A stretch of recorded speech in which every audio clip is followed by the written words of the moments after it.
This is the Nobel Podcast, where we talk about how to optimize your technology, life, and mind. We're joined by special operations veterans, entrepreneurs, investors, and others who have overcome difficulty to make it to the top of their craft by staying in the fight. Welcome to the Nobel Podcast. I'm Rob Huberty. We have Dustin Kisling, who grew up kind of as a cowboy in Wyoming, went to the Naval Academy, Navy SEAL, transitioned to corporate America, started your own business, started a Veterans Advocacy Group, all over the place.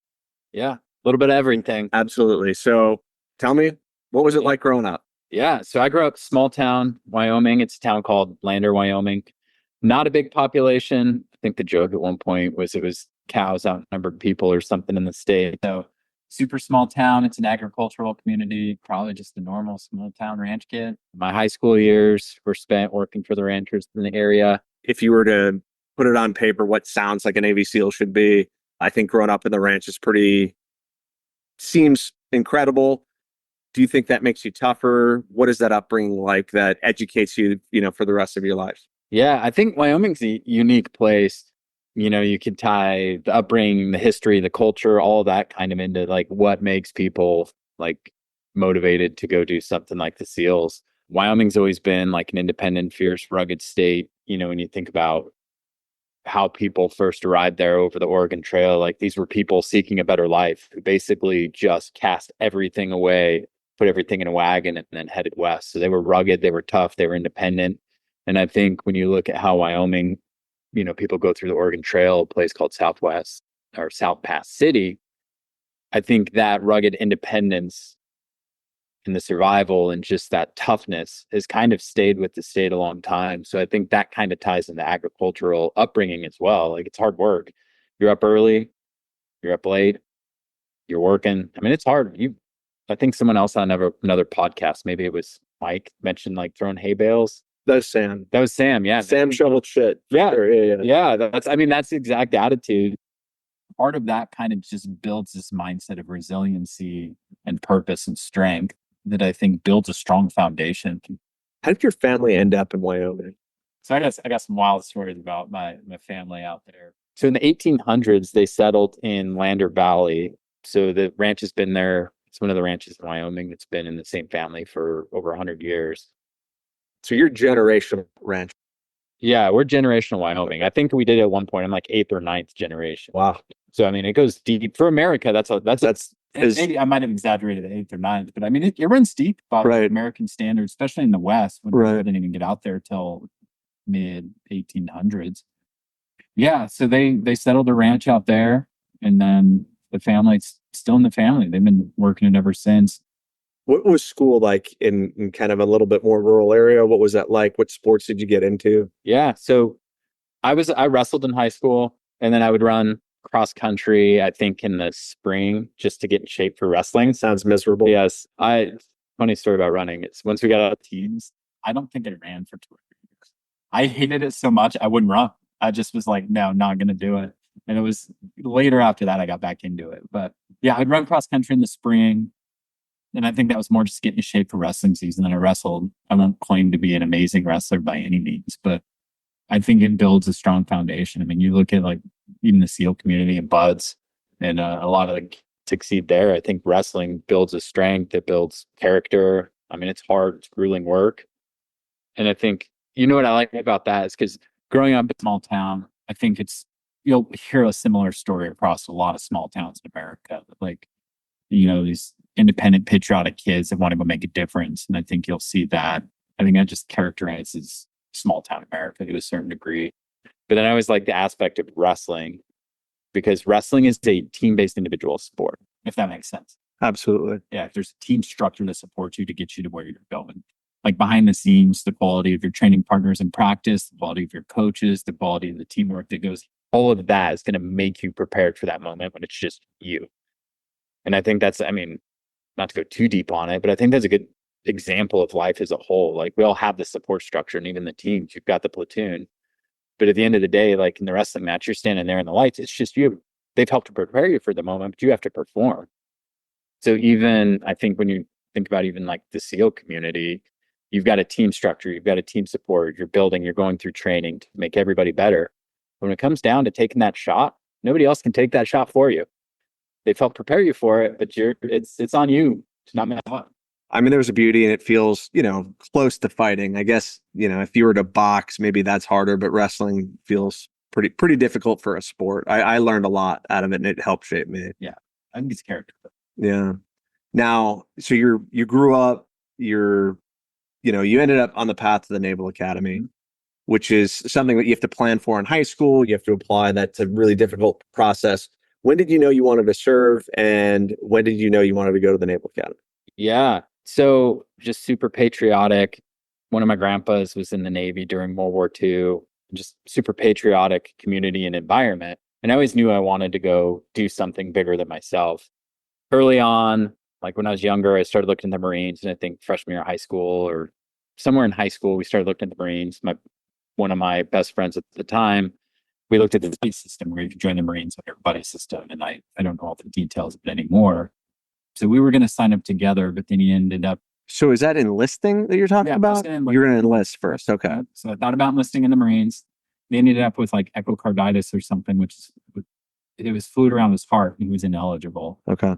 Read this book called Rogue Warrior, probably shaped the path of a whole generation of young men that wanted to go do something bigger. And that's where, to me, I realized, what's the toughest job I could find in the military to challenge myself the most and go make the biggest impact? And then that's when I discovered the SEALs. And I think there was another movie like Tears of the Sun out or something. Oh, wow. These are all, did you see that one? I did. I don't remember what year that came out, but that one wasn't as influential. Sam really liked that one. Yeah. That was the jumping point where I said, what's the toughest of the tough? And I said, SEALs.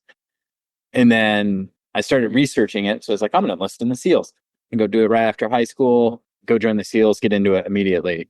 But then I'm a very analytic brain for the most part. I don't always make decisions based on it, but I like to research and like get every detail. I just started researching the SEALs, and I saw this thing called the Naval Academy that had the highest success rate at BUD/S. And mentally, I said, if I'm going to go do something like this, why don't I take the path that sets me up for the greatest chance, greatest probability of succeeding? This place called the Naval Academy had a really high success rate at BUD/S. And so I said, why don't I go do that? Because then I'll be positioned. Right. I showed up on day one. I didn't know what an officer was. I didn't know what enlisted was. All these kids were like, oh, we went to summer seminar. Here's what to expect. And I was like, what?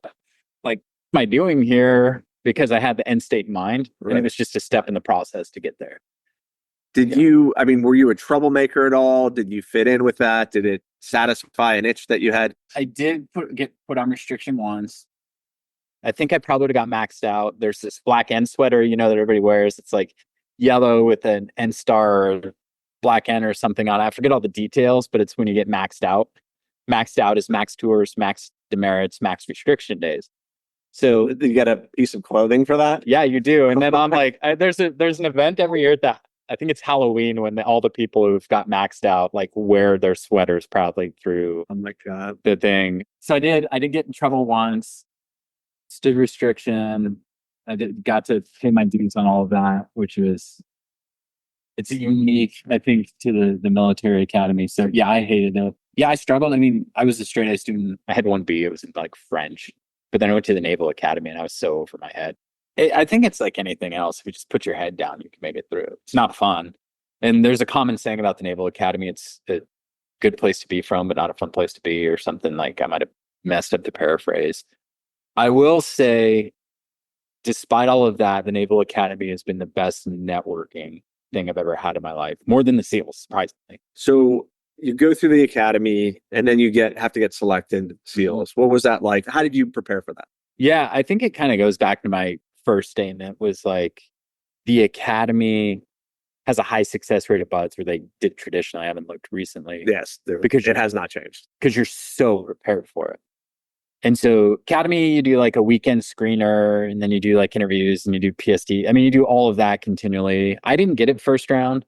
The first round of selection, I think they had 24 spots, and I didn't get it. I got SWO, Surface Warfare Officer. So you're going to be a SWO. Yes, I got. You had joined only to do this for higher success rates. Yes. Hip hip to the ship, baby. I'd spent 6 years of my life investing to try to be a SEAL, and then I got SWO orders. Okay. I didn't take it very well. I think that was a good lesson in life for me. I took it very, very poorly. But I do remember in my interview telling him at one point when they're like, what if you don't get it?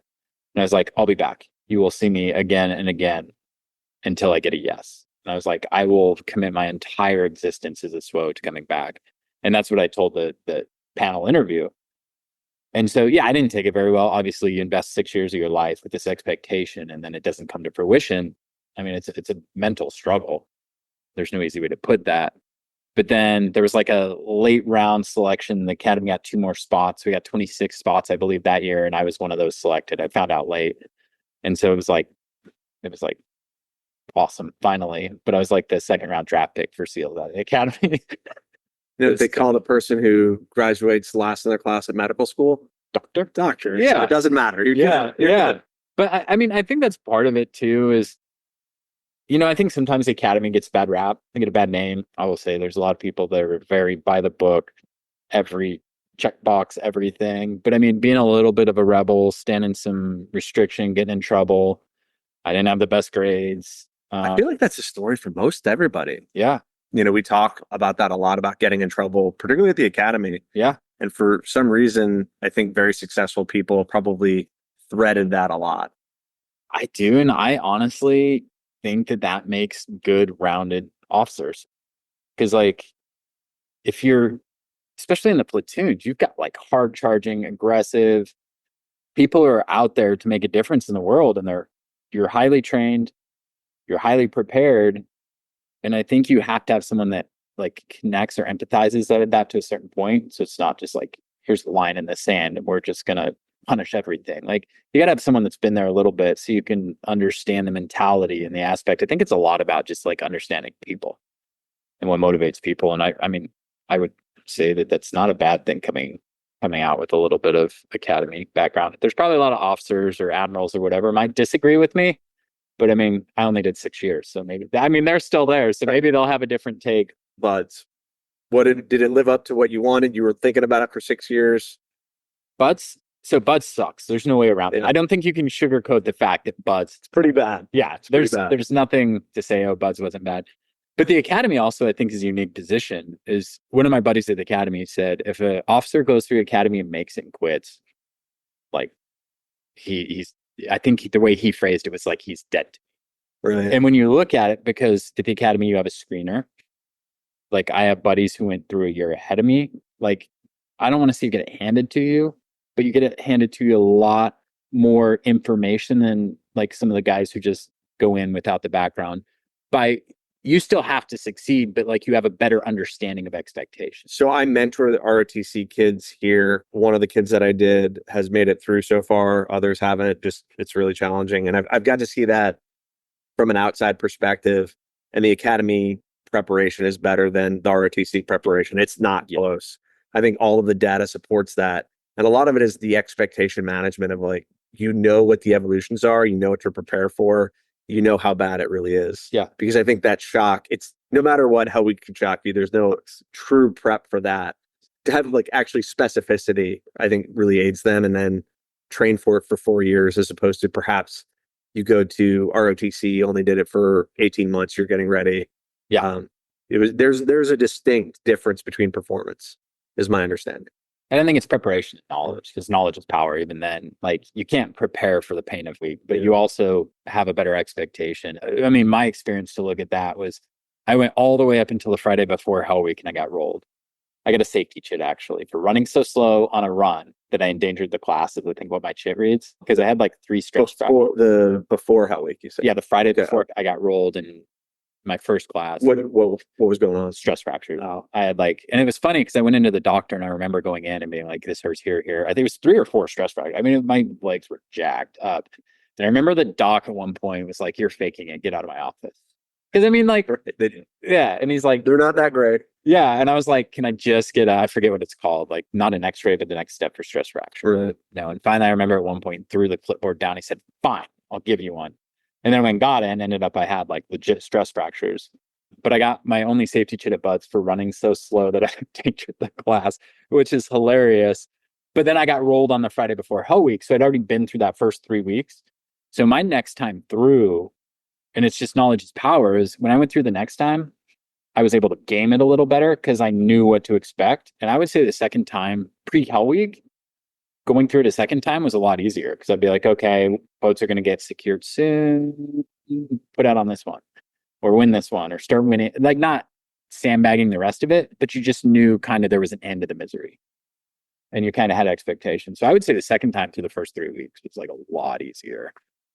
Fast forward to once I did get healed up, and I talked to the same doc when I was healed up from the stress fractures, and he was looking at my chart and he's like, have I seen you before? I'm like, oh yeah, you saw me. He's Well, like, I remember you. yes. He's like, you must have broken leg. He's like, these were bad. And he's like, how long were you non-weight bearing? I was like, I wasn't. I didn't even get crutches. He's like, no, I wouldn't do that. It's like, yeah, I'm living proof. So I remember like getting into it with the doc about that, which is kind of funny.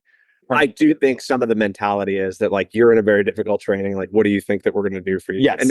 And perhaps they see a lot of people who try to leverage them. I don't know. And that's what comes down to like the difficulty of it. How do you filter out the folks who are there just trying to use a cop out versus the folks who are legitimate? I mean, it's a tough job. Like, how do you filter out all of that? Which is, Buds is a funny thing because did you ever run into Buds instructors in the teams after? Oh yeah. There was one there, and I won't say his name, but when you heard his name, it struck fear in everybody. I'm not exaggerating. I say it can make sitting in a chair painful somehow. Like, he was brutal, and he just, Hell Week, you'd hear his name and you'd hear his yelling, and you would just crush your soul. But made it at the end of Buds, and I was at SEAL Team 3 after that. And I remember, so in Buds, he'd always call me Mr. Kipling. Hey, Mr. Kipling, Mr. Kipling. My name's Kisling, but he'd always Mr. Kipling. I didn't see him for a good, I think it was year after Buds in the teams, walking down the hallway at Team 3, and he walks up to me and goes, Kisling, what's up, man? And I'm like, and then you notice this persona they're putting on, but it was just funny to me that like they're playing a character. Yes. And he was the scariest person I'd ever met. But in the teams, he was just knew my name. What's up, man? He was like, it was just funny seeing it come full. I was in JTech school, and one of the instructors from second phase, who I was just, I think I understood most of the people who were playing that role. Yeah. I could understand that they were like laughing when they walked away and whatever the case may be. There was maybe 2 instructors that I don't necessarily know that of. And one of them I came face to face with, and I'm sitting in a classroom and I look across and I see him. I'm like, oh, that's it. We have to fight. That's going to be it. And I'm like, kind of getting, and he looks at me and he's just like, hey, Huberty. And I was like, and he put his hands out. He's just like, hey, man, you did a great job. I'm just saying. And we're like, yeah, let me buy you a beer tonight. And you're like, oh, you fooled me. You're like, man, I just like, I know I played a tough role. Yeah. I'm a bad guy. Yeah. And it surprised me. And then he was an awesome dude. And you're just like, you're pretty good at that job. It's like, yeah. But it's a necessity. I think you have to have that barrier of Buds to be able to have that camaraderie on the back end too. Yeah, I never did instructor duty. At the company, we have a couple people who have, and I think that's a very interesting thing. Yeah. And in hindsight, I probably wish that I would have done it. At the moment, you're like, I don't want to be a Buds instructor ever. Yeah. I just want to keep going to war. And there's something that you learn, I think, about when you do it. Definitely is. But I think that also builds to the success of the team on the back end. Because that shared challenge and ability to overcome that. With a very high barrier to entry, you lose the ability of the team to be so trusting and cohesive. Right. I think a fact that a lot of people don't even know is like, once you get into the teams, you can still lose your bird. Like, you can lose your trident. We had guys do it on my first all the time. I've seen a couple tridents pulled over some dumb stuff. So like, you're always have a high level of expectation. I mean, in the gym and in places it says earn your trident every day. Yeah. That's a pretty powerful thing. Yeah. So as you go through Buds, as you're going to platoons, what was that transition like? The new guy territory, being an officer, leading SEALs, what was that like? Yeah, I think leadership's such a funny word because everybody says you're an EJO, you're an O1 or an O2. Now you're a leader in a platoon. And I think I think it's a funny word because you're building future leaders, but I think a big part of being a future leader is learning to be a follower and learning the nuances of what leadership actually is. And I think getting thrown into a platoon, at least my platoon was really good about it. There was a bunch of the Iraq war vets that were coming around, and they were really good. They were really good at teaching people and building them up and actually teaching you to be a good operator and a good leader and like positioning you to what it would take to be a leader in the platoon. I don't know if that happens all the time, but yeah, that's why I think leadership is such a weird word to me, is because you're taking these O1s and O2s, 22 years old, just being like, you're a leader in the SEAL teams. I don't think it works that way. I think you go through like junior officer training course, and I think you have leadership skills, but I think leadership's an evolving process. So like these kids who come in to be leaders in the platoon, yeah, you probably are a leader, but it's such an evolving process to say that you're like a SEAL leader right off the bat. I think you might do a little disservice to expectations for some of these kids, because you still have to learn. You got guys in the platoons who have done deployment after deployment after deployment. That knowledge base is something you will never have as an officer, because you've got a deployment limit. Like you're only going to be operational so long, where some of these guys could just deployment after deployment. So the transition for me wasn't bad. Like I had really good platoon, really good OIC, really focused on, the right things. Then I went to the Philippines for my first deployment. That was interesting. I mean, I'm glad I went there, but like, it's always a challenge. There's a war going on. You want to be in the war. That's why we. So what was that? I never went, I was an East Coast guy, so I never did the Philippines. And, I hear stories from generationally of, West Coast team guys going there. Yeah. What was that experience like? What did you gain from that? Yeah, I think there's a lot of lessons to be taken out of that. The challenge being like Iraq, it was the end of Iraq at the time. We had platoons over there. You're going and you're training a partner force. So you're not in the line.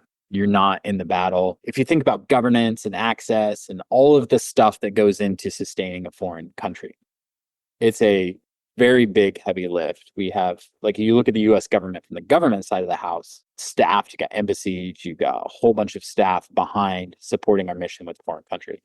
We're a piece of that, but we're trained for war, not like teaching other people. And the SEALs, I know we had to get relevant. So we went and we were doing that mission set. So it was a learning curve. We lived on an island on a base with the Filipino Marines. And I will say that they are some of the hardest people I've ever met. I remember they went out for like a week or 2 week operation one time, and they had sardines and saltines. Okay, that's it. And you were like, how long are you guys out for? Like a week or two. And they came back like 20 pounds lighter. And we have MREs, we got supply drops, we've got like helicopters. They went out with sardines and saltines. So I gained a lot of respect for what a lot of the rest of the world goes through in that regard. Is like, they don't have the kit, they don't got the training, they don't got the funding, they don't got the backing we do, and they just make do. Like, they might not be the same by American standards in terms of supply and funding and all of the stuff that goes into making the military for the United States, but they just go get the job done with what they've got. And I gained a big respect for him out of that. I couldn't go live in the jungle for 2 weeks or something. I did a J set to Colombia in the jungle, and it was, I had a similar kind of thing where there were capabilities that we certainly had that were, completely different and much higher.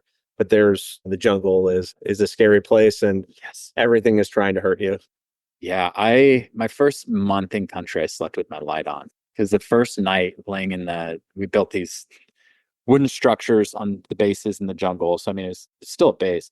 And I remember just laying in my bed, and I look up and there's a spider this big right above my head when I turned the light on in the morning. And I don't think I slept for a month, but I slept with the light on for like the first month, because like these house spiders are massive, and I don't like spiders. I get it. So I get it. Yeah, that was my first morning in country. It was terrifying. So any kind of real takeaways from that training different forces, seeing the discrepancies? I think it was just understanding the challenges of like that home country. And that was really my first exposure to the problem and the situation that a lot of these foreign countries we work with, they were there. I mean, that was their deployment for years. I was there for 6-7 months. And they're used to that. So we'd rotate in, do our piece for 6-7 months. And then they could talk through the personality of the previous commanders of those outposts. And so like for us, it's a snapshot of our life. I fly in from the United States. I spend 6-7 months with them, training them, helping them.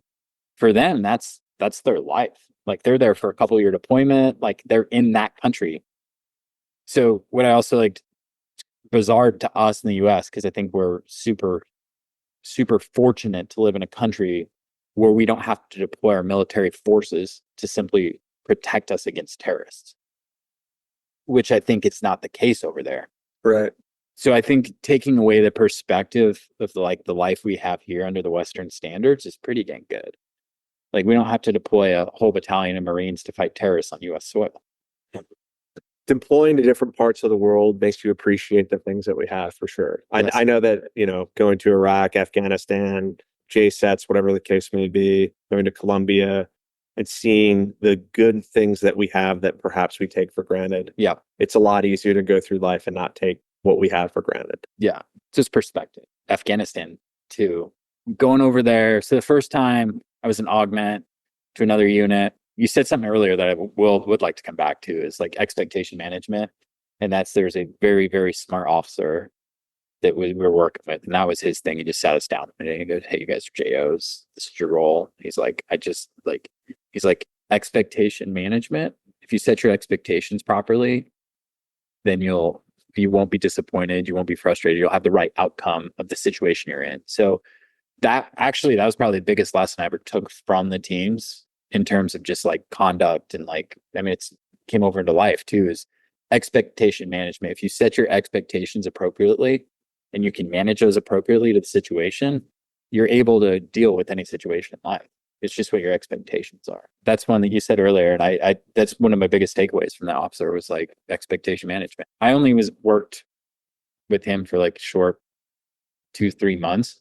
But he was one of the officers that just that short time period, like I looked up to him a lot. They left something. He probably doesn't even know my name. He probably would see me and be like, I don't know who you are. Guy, see you. Yeah, it'd be awkward. I'd be like, hey. But just the way he approached stuff left a lasting impact on me that I think was pretty critical to my development in the teams and even beyond, just life lessons. The other one, so my last deployment to Afghanistan, we were doing the VSO mission set. I think someone talked about it in a previous podcast. I mean, that one was a little wild. I think at one point we were one of the only units in our AO area of operation that didn't take a green on blue casualty. A green on blue meaning partner force killing US forces. Right. So somebody that you're training just shoots you in the back one day. Yeah. We were one of the only units in our AO that did take one of those. And there's reasons behind that. And I mean, we were very cognizant of it. And that's a horrible situation. Yeah, we got put in some weird scenarios and stuff out of that. Yeah, we won't go too far down that road. But I think, did some of that, you're talking about more kinetic, more war, Afghanistan. Did some of that live up to the expectations? Talking about that, when you joined the SEAL teams, the thing that you wanted to do, did you get to do at least some of it? Did it look the way that you thought it would look? I think there are certain aspects that, like a gunfight's a gunfight. Right. Like, not every gunfight's the same, but I think at the end of the day, like if you're in a gunfight, you're in a gunfight. Right. Like there's no way around that. I don't know how else to You'll know when you're in one. You will know when you're in a gunfight. And so, yeah, in terms of that lives up to the expectations. I think I had during that deployment, there was one situation where I was like, it's never going to get better than this.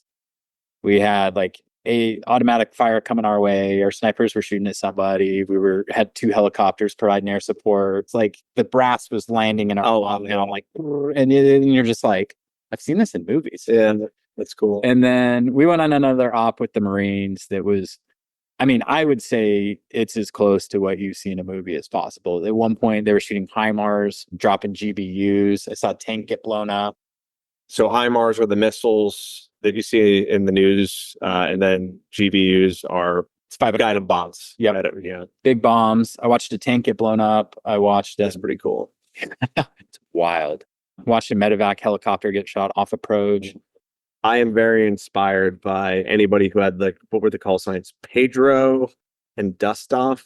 Yeah. Both of those, the medevac helicopters, those guys are very brave. Yeah. They come no matter what. They fly when no one else flies. Yeah. They don't have any guns. They have basically they have maybe one guy has an AR or something like that, and they'll land. They don't get shot off very much. They will land and take the fire. Yeah. So to get shot off for them is pretty extreme. Yeah, it was wild because I won't say we were supporting. There was a bunch of stuff going on at the time. We were in a Marine AO. I love those guys though, by the way. Like you're getting on this bird and we're going to do this like week-long clearing op. And we're in these Gucci kit. Like, I mean, we had a lot of resources. We had a pretty good. And this Marine sitting there, he's like, I think this is from Vietnam. And but it was like a badge of honor for them to have this old like kit that was like old. And yeah, they were proud of it. I mean, I loved working with the Marines. Those guys they get after it. They're awesome. Yeah, the bird didn't even make land. Like they had a casualty in a building and he tried to come into the building. They were just taking so many rounds. And I remember he came around and he circled and they just were like, hey, can you just clear that tree line before we come back in? So they had to bail on the casualty back. Then I think they just have balls.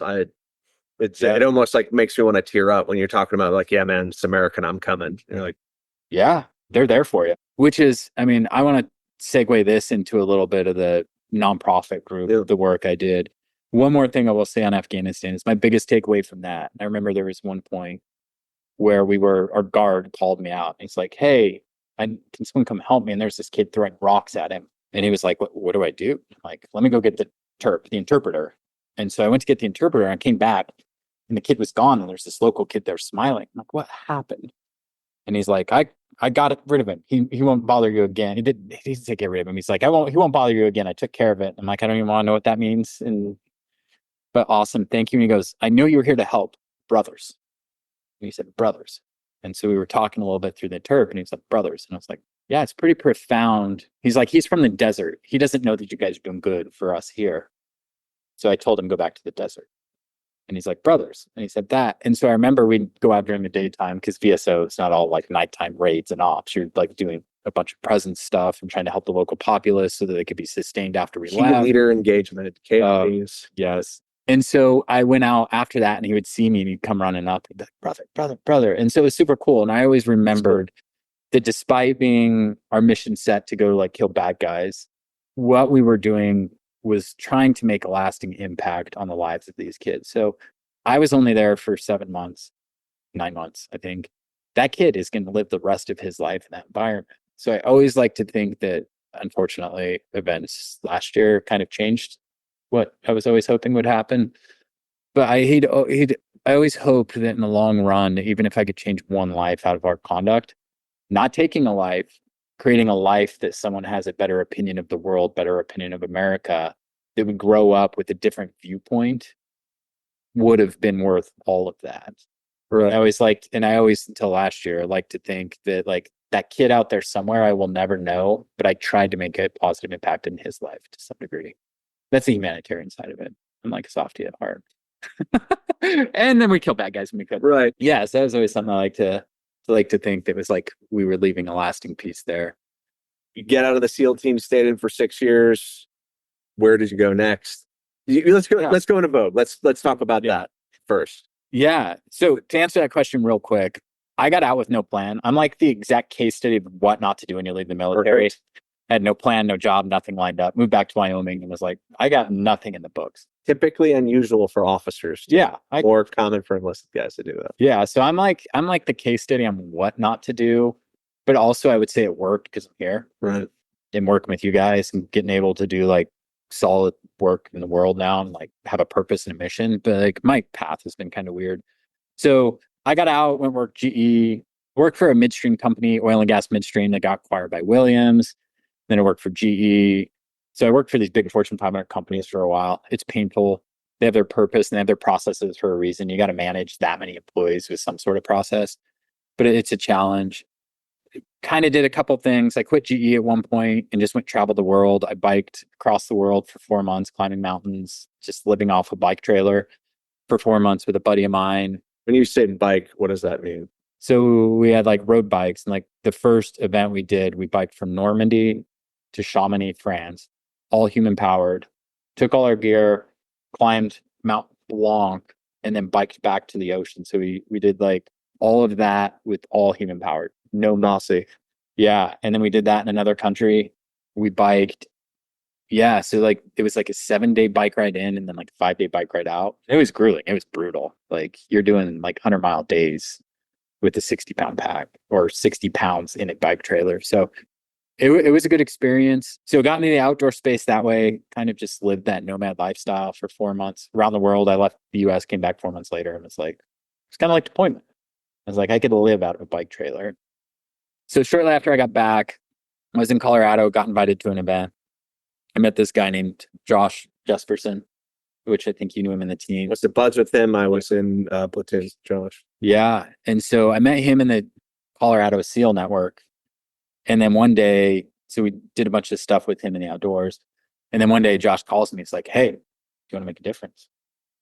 I don't know what yes, of course I want to make a difference. He's like, listen, there's this bill stalled in Congress that I think will help address some of the aspects of veteran suicides. He's like, it hasn't seen any moment, stalled out. Do you want to help get it passed? I'm like, yes, sign me up. He's like, let's start a nonprofit. Cool. What do we call it? Veterans Outdoor Advocacy Group. Perfect. How do we get a logo? I don't know. So Josh was like, you can't look back 20 years from today thinking that you didn't do everything possible in your power to help at least one person prevent veteran suicides, like at least impact one person. So it's kind of like the mentality. I think it's probably similar to when you guys started Zero Eyes. Yeah. Like, I was like, what does this take? He's like, I don't know. I know a lawyer that could do the articles. Cool, let's get him. And then we just I think we were on a meeting one time. We're just sitting at each other like, what now? I was like, should we start making phone calls? Sure. Follow up. How do we get this bill pushed forward? I don't know. And so we just literally picked up the phone. I remember one point I was hanging flyers at like a coffee shop in a small town, Colorado, like, call your rep about this. And then, I mean, it just built momentum, and we went from having no idea what we were doing to help get this bill pushed through. And now Vogue sat on the task force to study like the access to outdoors for veterans. It went through the political process, so it kind of got changed a little bit as it goes through. But ultimately, our end goal was to allow outdoor therapy to be used as an adjunct therapy to the VA. So you think about the vets that get out and you don't want to go take the drugs that the VA prescribes, and you don't want to go sit and talk to a therapist that you don't even know. There's a place for those. So I'm not saying don't do those. I'm saying take every resource possible to get help and to get better mentally. But not everybody responds to those as well. So we used outdoor therapy as an adjunct to that, as an add-on, essentially, to get the vets another setting and another type of therapy to help them recover. So we did trips out of that. We worked on the policy out of that. It was just kind of cool getting a call one day. I think it's pretty cool, particularly the outdoor stuff for me. I think there's some people who are really energized by that and find healing in it. I don't think it's everybody, but I think that the people who do find healing from that are also typically the people who would volunteer for special operations, the people who would want to go be an infantry soldier as opposed to a support soldier, who would want to be a Marine on the front line, are probably also more energized by the outdoors than perhaps, the people who aren't, that, this methodology might work better than this one, the outdoors, I think. Yeah, particularly for the people who pursue that and, unfortunately experience a lot of tragedy. Sometimes they find healing outside. They feel closer to God, not necessarily around, a lot of other people, but, with a few people doing something difficult outside. Yeah. You hit it very well right there, actually. Like, not a lot of people, a small group of people doing something outside. So I think it goes even deeper into like the concept of purpose and the concept of community. And so when you talked about like the dust off crews, like, you knew they were coming. You always, when you're in the service, someone is there with your back all the time. Like, whether it's your platoon, whether you're a Marine, whatever it is, that there's a sense of community, camaraderie, and a sense of purpose, and a sense of like someone would have your back if you're a casualty. So then you get out in the regular world, and a lot of these folks get out and they don't have that backstop. So the sense of community goes away. Some of them lose their sense of purpose. I think what we've seen a lot is folks who joined up, they weren't in the fight. So we've had on outdoor trips tell us like, well, I was in the military, but I just worked this job, and I was never in a gunfight. So I don't really feel like I did my job. And we always have to say, wait, take a step back. You're part of the bigger picture. You are just as important as every other piece of that puzzle. And we were all in it together. Just because you didn't get to put lead down range and kill bad guys doesn't mean that your job was less important. So trying to reframe that mentality from, well, it didn't matter what I did, to be like, it's just as important. it's weird to see the imposter syndrome that it shows up in every single person and everything they do in their life, where what I did wasn't enough. Oh, I don't know what I'm doing. And I think at the very highest level, you're just like, how am I here? I don't belong here. I'm not good enough to be here. We have this negative self-talk all the time. I think that there's a, in the military, I think that we view ourselves and how others see us more than, if you think that the other person is thinking about what you lack, they're probably too busy about thinking what they lack. Yeah. I guess is kind of an answer where we think that other people have these negative ideas of us when they are too busy with their negative ideas from themselves to judge you. Yeah. And no one says that aloud, and it's difficult. Yeah. And I don't think human is a solitary. I don't think we're designed to be solitary. Like, I don't think so either. I was going to say animals, but essentially solitary beings. Yeah. So I need a community or a tribe. That's the word that gets thrown out. Which is actually one of my 2 favorite books I've ever read by Sebastian Younger. Yeah. They get pulled out of their tribe and then they've got nowhere. So they try to be an individual. And something we found was a lot of success for us. And what I like to say a lot is, if I can say the life of one veteran, that is worth everything. That is worth years of my work to say the life of one veteran, because that's one person that's around for the future. So what we've found is a sense of purpose. And Josh invented this whole thing and he goes through it. And something we do is it's like a flag ceremony, but it's not your normal flag ceremony. So like Gannett Peak's tallest peak in Wyoming, it's 26 miles back into the base of the mountain. No motorized, wilderness area. We got our buddies and outfitter, and it's called Cowboy Camp. Well, you stop over and then you go to the base the night before. And once you get there, it's you and like 5 or 6 other guys. And we take the flag out. We say, so think of one of your buddies. Like, we usually do it in remembrance. Like, I put Tyler Woodall's name on there, Chuck Keating's name on there, which 2 buddies of mine in the teams. And then you put the name on it. And it's like, whoever writes it, you tell their story. And you tell like what you know about them and their story. You go through it. And then when you're done, like, it's like, hoo-yah, Chuck Keating. And then the rest of the group screams, hoo-yah, Chuck Keating, at the top of their lungs. And you're in this big valley by the tallest peak in Wyoming, and it just echoes. And you hear their names just reverberate through the wilderness. And so what we think about is, like, when you were in the military, you were living with a sense of purpose. Like, let's bring that purpose back. Like, live for that. And it's been pretty profound. We see a lot of folks be like, I'm going to live for him because I just wrote his name in ink. Then we just screamed it. You see guys get fired up and they tear up, you cry, and you're in the middle of nowhere. It gets a little emotional, but I think it's a healthy emotion. So that goes a long way. Some of these guys are absolutely, they're struggling in silence. You got to get them back into a sense of community, and then they know that there's people there with them. I did a climb recently in Alaska for St. It was a Gold Star thing. Yeah. And we definitely did some hoo-yahs. Yeah. And there was an old Vietnam guy who was there, a SEAL, who's awesome, completely awesome. Yeah. And he did the hike at 76 years old, and it was honestly like almost jogging up the thing because he does it every day of his life. Yeah. But we ended up calling out a teammate that he hadn't honored before, and we got to participate in that, and that was pretty cool. So it's a similar thing. It's different, but it was also right. The outdoors to me is energizing, and to do that, and to yell somebody's name and to echo in eternity. Yeah, it's pretty powerful. Yeah. The reverberations come back and it's not forgotten. You say their name. Yeah. It's like, it's pretty cool. We found that guys or gals even say, it's guys and gals struggle equally with some of this stuff. It gives them a sense of purpose because, like, we're here for you. Like, now you have a community that you might have not recognized before. And you're also recognizing, the folks that aren't here with us anymore. And it's just, it's another mentality shift, I think. Because people get out and, like, there's a ton of reasons why there's mental health issues after the fact. It's not always combat. Like, I think when you face stuff, I think even the people who have a lot of issues with combat, the people who are that stuff the most, that are the most depressed by that, that are affected by that, still the solution to it, their path forward, has less to do with that moment and to do with the other aspects of their life, what I've seen. And I think it's an interesting, they have to come to terms with, like, how they grew up or these other things growing up, as well as that moment, that one bad day. Yeah. It's because life is more than that one bad day. Yeah.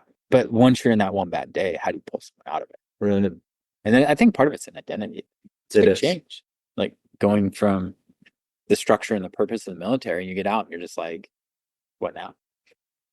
You're immediately replaced, and it's by design. Yeah. Because, you may be the greatest operator ever, the hero of everybody, King Leonidas, whatever you may have been, the leader, the one, whatever it is, the one that takes everyone home. Right. You may be that warrior.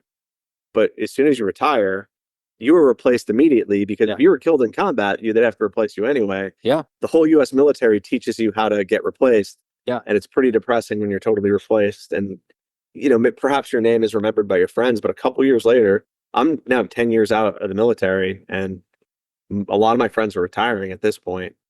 I don't know really what the community is anymore. Like, not really. Yeah. And it's totally almost as if I was never there. Right. And that's okay. Like, I'm doing other things now. Yeah, you've got another sense of purpose. Right. Another, like, your impact on the world is now something different. I mean, it's a snapshot in time of your life, but like the show has to go on. Yeah. Just because you're not there anymore doesn't mean they're going to be like, oh my God, Dustin is no longer still. Stop everything. We can't do an operation. Everything. No, they're like, okay, good luck on your next journey. We're going to continue the mission. We're going to continue to fight. Right. Which is, I think, a hard concept for people. So, as you have transitioned, and as you found a new purpose, and you've had other jobs, what were some of the issues? You said you worked at GE. So GE is known as this leadership development thing. Yeah. And you said that you struggled with that. What have you learned about transitioning? What have you learned about finding new purpose? Yeah, I think there's a couple lessons I've learned along the way. Like, GE was good experience. Don't get me wrong. Like, I learned a lot working for a big machine like that, but there are frustrations along with it. The one that goes back to that lesson we talked about earlier, expectation management. You're not going to get out of the military and be like, you're going to solve all this company's problems. And like, you're going to reinvent the leadership wheel. GE had a long history leadership program. They had one of the most renowned, respected. Yes. Jack Welch said, this is what the American leader is supposed to look like. GE was the forefront of that.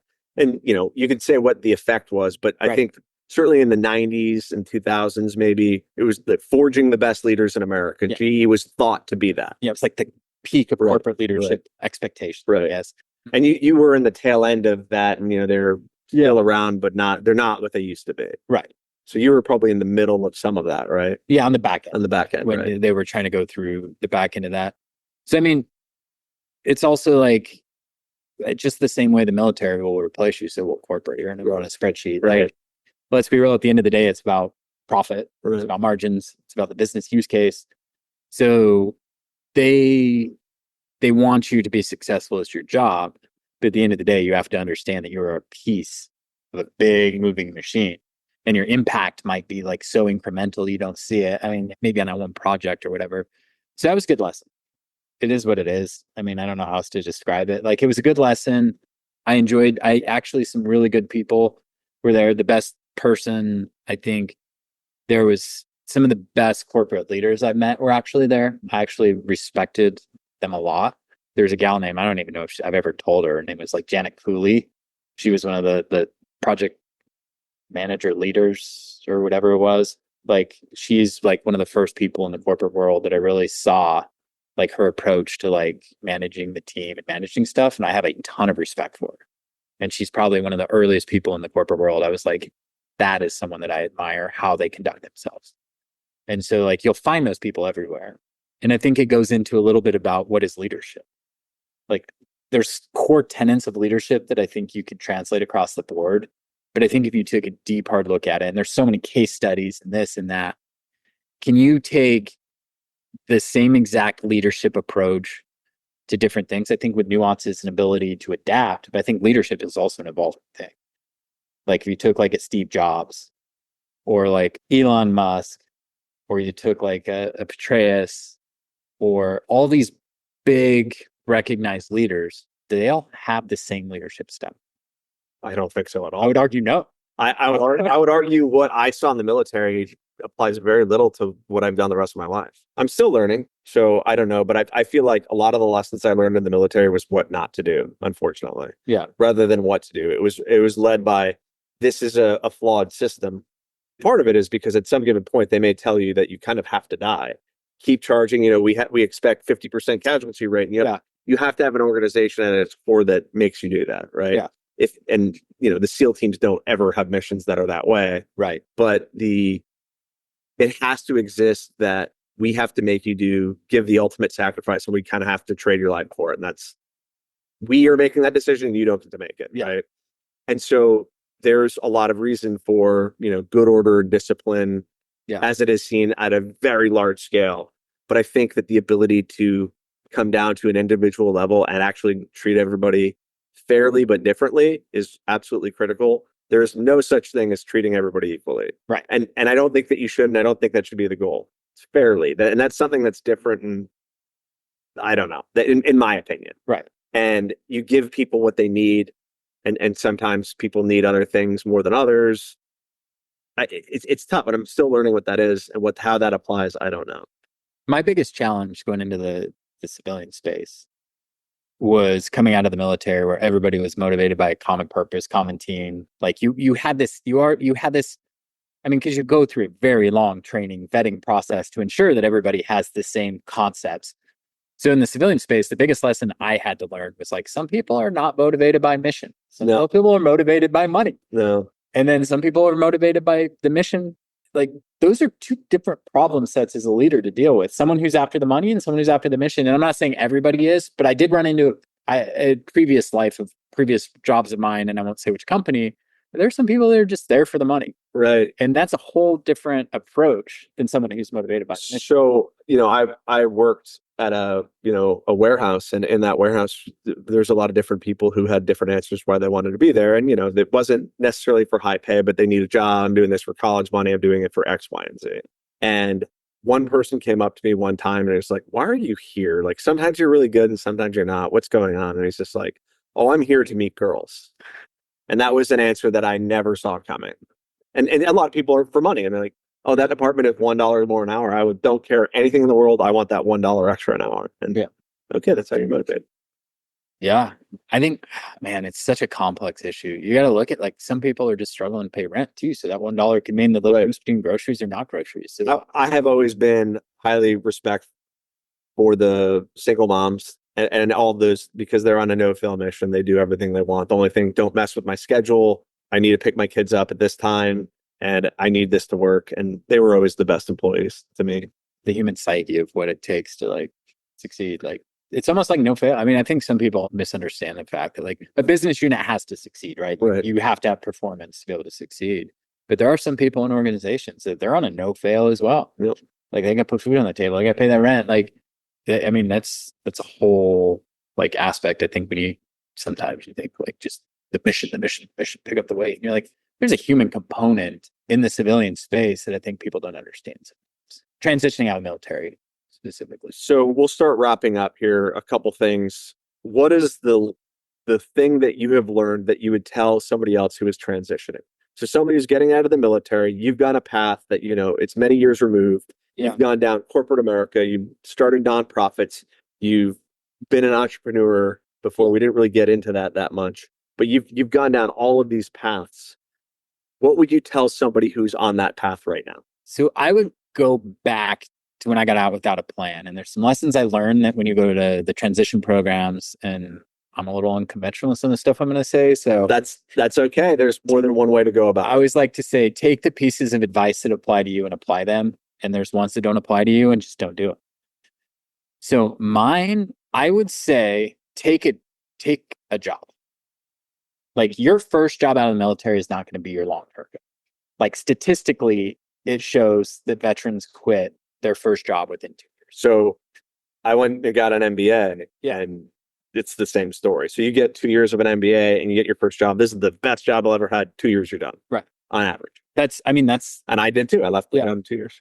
And not dissuading companies from hiring vets. But I think part of that is you're not going to come out of the military without experience. So when I say take a job, get experience. Like, you're not going to come out and you're not going to change a corporate structure that's just unrealistic. Companies have succeeded for a long time with rules set in place that are successful for that company or not successful. But you're not going to change that overnight. You're not going to be like, oh, you came out, oh, we got an 03 from the SEAL teams. Oh, come on and fix our company. It's like, no, you're like a GE of the world. Like you're still going to be plugged into your role in your place. So I would say don't have these really high expectations of changing the world right off the bat. Get out and get experience. If you've got a family, you got to pay your bills, you got to take care of your kids, you got to take care of your wife, you got to take care of your family. So even if it's not the perfect fit, take the job. Like it's not like the military where you are stuck in a role until the military allows you to leave. Get out, get a job. And saying take that job doesn't mean like half-ass it, like crush. Like when you take that job, give it your all. Do everything you can to make an impact. Do everything you can to succeed. Do everything you can to make the business unit better. Take the job that you might be like, there's no harm in taking it, but everything you do with 110%. Like, so crush that role and it will set you up for long-term success. You don't have to have it all figured out right off the bat. Like you're just going to have a lot of unknowns. It's going to be scary and painful. And then the next thing is network. Dig into your network. I think it goes into like sales and business development. A lot of that's networking too, especially early stage startup. And you're just like, you're trying to figure out like, how do we build a business cycle here? So I would say utilize your network. Don't make an ask in every first meeting. Get to know somebody before like, hey, can you help me with the job? Like do the coffee, stay in contact, but just network. Every job I've had post-military has been network. So I would say one thing about the network to add from my perspective is networking isn't just meeting one person one time, it's building a relationship. Mm-hmm. And I think that people get confused at that of you don't need 1,000 people on LinkedIn because they're not going to really answer that email or they're going to do that. You have to find the ones that will do warm intros, kind of build relationships. Yeah. The network is like real relationships that like if someone called you, would you answer every phone call? Yeah. And the answer is at some given point, you have to say no to that. Yeah. But what are the phone calls that you're going to answer? And then you need to meet people like-minded. Yeah. Yeah, it's a good point. Like, it's not just like a numbers game. It's like a quality game. It's a quality game. Absolutely. 100%. So on that note, kind of anything else about the transition? No, I mean, just be fluid. Like expectation management. It goes That's back to that. Like expectation management. Just know what you're getting into and be prepared for it. Network, make an impact. Do your best still. I mean. So we'll ask a couple silly questions to end it. All right. So let's talk about a handful of books that have influenced you or kind of changed your life. Maybe 3 books or so. Yeah. So I think, a lot of the answers are these business books and like they focus on like human thought stuff. I'm a history nerd because a lot of my thinking goes into like what makes the world what it is and what have been massive influences in the world. So I went down this road. So I would say Tribe by Sebastian Junger is probably, it's one of the top 3 because I think that really dives into like the human psychology and need and community and support, which I think wraps into all the stuff we talked about from the veteran space to the belonging. The other one, and you got to buckle up if you're not a history nerd, is called Jerusalem, the Biography. 700 pages in the nitty gritty details of the history of Jerusalem. Like I'm talking like this ruler's family's brother's sister did this, which influenced this. And goes into the nitty gritty details over 700 plus pages. But I think if you want to understand the context of the current world we live in, you have to go back and dig into what creates the environment we have right now. So that one is probably my favorite book I've ever read. But if you don't like history, don't read it because you are going to say it's a dry read. It's not dry, it's exciting, but you have to really be like, I'm in it to win it. I would say that one is, especially just given the current events of the world, right? Everything Everything going on. Man's Search for Meaning, I think, is a good one. Okay. I think that one's, if you're looking for purpose, I think that one's a good one. There's like, I think those are 3 good ones. But I will say, instead of a 3rd book, I would say another medium is Dan Carlin's Hardcore History, King of Kings podcast. I would say if you really want to understand a lot about the world, that's a really good one. And it arrived me to the thought of thinking that I think when we look at the context where we are in the progression of mankind, we're probably at the most peaceful time in the history of the world right now. It's crazy. We've been a warring people the entire time. So like fighting for resources. Yeah. Power and money and resources. And like, so I think that's a really good one to like, where do we fit in the big picture of mankind? I think that would probably be what I would replace the 3rd book, TV or movie with. And then I guess, what are life hacks? What are things that you do in your life that make your life a little bit better? Are there routines that you do? Is there any kind of practice that you recommend other people do because it's good for you? Yeah, I'm not the most productive in terms of like having life hacks. I think for me, it's just organizing the chaos of my mind. My mind never shuts off. So like for me, it's just getting it organized. I'm a checklist. So if I can build a checklist for the days ahead, and then I can map out what needs to be done, then I can knock that checklist out. That's probably the biggest one. I'm a big advocate, especially just looking in the veteran space, the outdoors, like getting outside. So like, even if you just go for a walk in nature. Yeah. So like running for me is probably the other one where I could clear my head, but I'm not like the person who just goes for a leisurely run. Like it might be a short run, but I go to the point where I can't think. So I have to put out so hard that all I can think of is breathing and surviving. And then that's how I clear my head and I can come back with clarity. But I'm not one of those people that thinks about runs, because otherwise I have to like run until you can't think. That's good. Yeah, it's just put out to the point Right. where you're just exhausted and you're Right. like, oh, I can't think of anything. And then I can come back with a fresh set. Pretty legit. Yeah. On that note, we'll end it. Cool. Thank you for sitting down with us. Yeah, absolutely. Glad to be here, man. That's it for this episode. If you want to check out more from the podcast, head to zeroeyes.com/nobel, where you can see show notes, read more about our guests, and suggest guests or topics of your own. Until next time, stay in the fight. Don't ring the bell.